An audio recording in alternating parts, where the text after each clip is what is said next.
جناب رسول اللہ صلی اللہ علیہ وسلم کے ارشاد ہے کہ جب نماز کا وقت آتا ہے تو ایک فرشتہ اعلان کرتا ہے، اے آدم کی اولاد، اٹھو اور اس آگ کو بجھاؤ جو تم نے اپنے گناہوں کے سبب اپنے اوپر جلانا شروع کر دی ہے۔ تو اللہ کے نیک بندے، دیندار بندے، فرما بردار بندے اٹھتے ہیں، وضو کرتے ہیں اور ظہر کی نماز ادا کرتے ہیں، جس کی وجہ سے ان کے گناہوں کی مغفرت کر دی جاتی ہے، یعنی جو گناہ صبح سے لے کر ظہر تک ہوئے ان گناہوں کی مغفرت کر دی جاتی ہے۔ اسی طرح عصر کا وقت جب داخل ہوتا ہے تب بھی یہ فرشتہ اعلان کرتا ہے، مغرب کا وقت داخل ہوتا ہے یا عشاء کا وقت داخل ہوتا ہے، غرض ہر نماز کے وقت داخل ہونے کے وقت یہ فرشتہ اعلان کرتا ہے کہ اے آدم کی اولاد، اٹھو اور اس آگ کو بجھاؤ۔ عشاء کے بعد لوگ سونے میں مشغول ہو جاتے ہیں تو بعض لوگ برائیوں کی طرف چل دیتے ہیں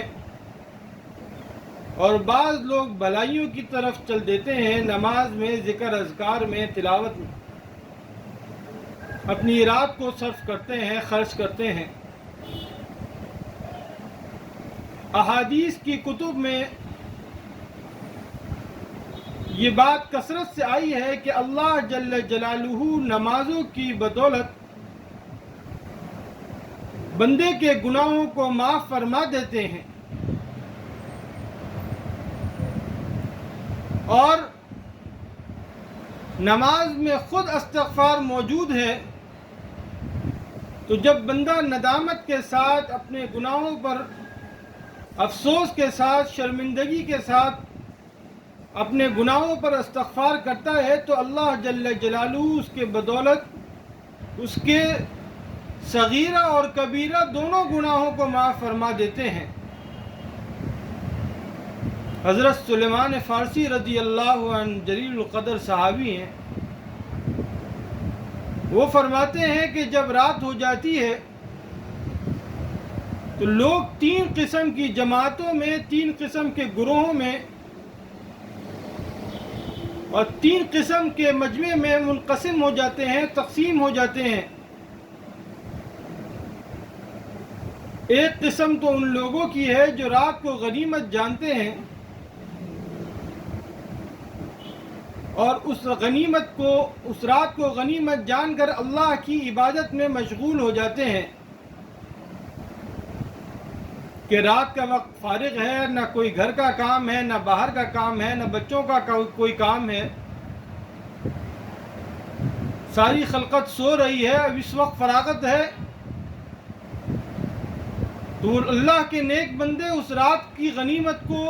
کو غنیمت جانتے ہیں اور اس کا انتظار کرتے ہیں،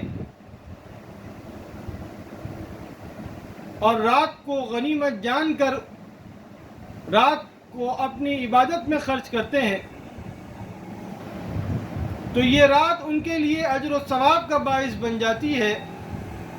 خیر و برکت کا باعث بن جاتی ہے یہ رات۔ دوسرے اس قسم کی جماعت ہے، دوسرے اس قسم کے لوگ ہیں جو رات کو غنیمت جانتے ہیں اور اپنے آپ کو اللہ کی نافرمانیوں میں لگا دیتے ہیں، گناہوں میں لگا دیتے ہیں، پوری رات اللہ کی نافرمانی اور گناہوں میں خرچ کرتے ہیں۔ تو یہ رات ان کے لیے وبال اور عذاب بن جاتی ہے۔ اور تیسرے اس قسم کے لوگ ہیں